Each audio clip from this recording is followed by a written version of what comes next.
Hello everyone, and welcome to my Young and Restless official. I hope everyone is having a wonderful day. Before we begin, please hit the subscribe button and give this video a thumbs up. Nate tells Audra at his penthouse that Damien and Amy have made some headway. He decided to meet her again after they hugged, even though the wounds still need to heal. He appeared to have thawed toward his mother when he subsequently saw him at the club. Audra, who is thrilled for Amy, feels relieved. They're hoping she will stay. Additionally, Nate persuaded her to give another physician access to her medical information. They need to start thinking positively now. Damien and Amy might not have been able to rebuild their relationship without him, according to Audra. Hastings believes she should also be given credit for that. He believes that Holden was motivated to encourage Damien to give his mother a chance by what Audra said to him. She doesn't want to claim credit. They discuss what might be preventing Damien from leaving and whether it has to do with his mother or his brotherly bond. Nate believes it's Lily because he saw her at the club with his half-brother, but Audra thinks it's a woman. Perhaps he should thank his cousin? Audra admits that they are unsure if it is Lily while they sit there. She and Damien seem to click, Nate thought. He is appreciative if that is what it takes to keep him around. He shifts and mentions how enamored Holden was of Audra. He was unable to look away from her. She acknowledges, "There's something you should know about Holden and me." She tells him it's not that horrible, but Nate braces himself. She recognized Holden when he initially came. Years ago, when she and Tucker were in Los Angeles, they got to know one another. She didn't say anything because she was so shocked to see him again.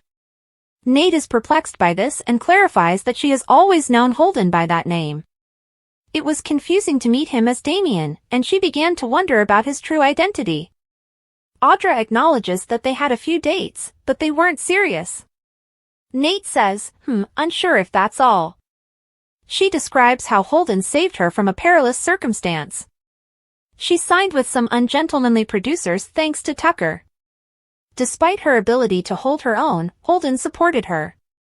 Audra and Nate talk about YNR with Damien and Lily. Nate continues to question why she didn't come clean with him about Holden right away. Audra is adamant that she has nothing further to conceal. He starts to moan and pace as a result. She acknowledges that Holden brought back unpleasant memories of her time spent with Tucker. In order to avoid having to deal with Holden once more, Audra hoped he would go. This makes sense, Nate acknowledges. She regrets how she handled this and apologizes for not being more forthright. Can he pardon her? Can she make this right? When he gives her a hug, she is startled and perplexed. Nate is sorry for what happened to her and that it returned when he saw Holden. He only wishes she had been honest with him. Nate desires her trust. Holden isn't bothered by her relationship with him, the past is the past. She assures him that he doesn't need to know anything more. They share a kiss. Audra and Nate talk about Holden YNR. Chelsea is asked to try again by Adam.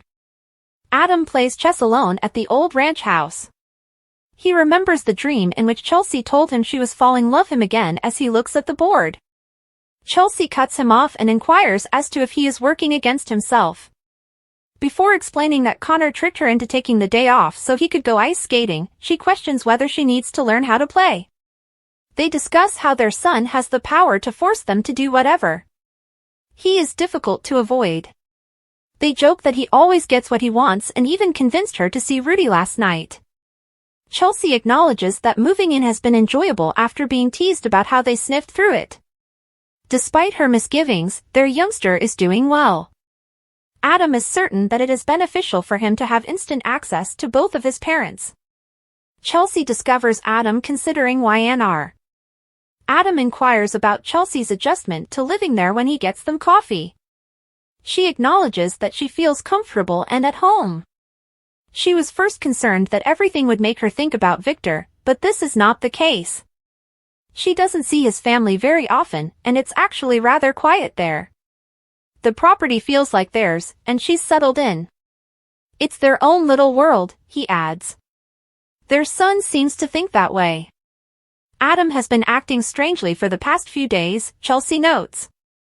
He puts down his coffee and says he must be honest about his feelings. He believed that living with her would be easy, but he finds it challenging. Seeing her there with their son makes him very happy. He finds it difficult to resist falling in love with her again, though, because she is there. Chelsea fidgets and says she didn't think he would say that. Adam acknowledges that a dream upset him after stating unequivocally that he doesn't want to put any pressure on her. Chelsea stated that she believed they ought to try again in the dream. That is all wishful thinking on his part, he is certain.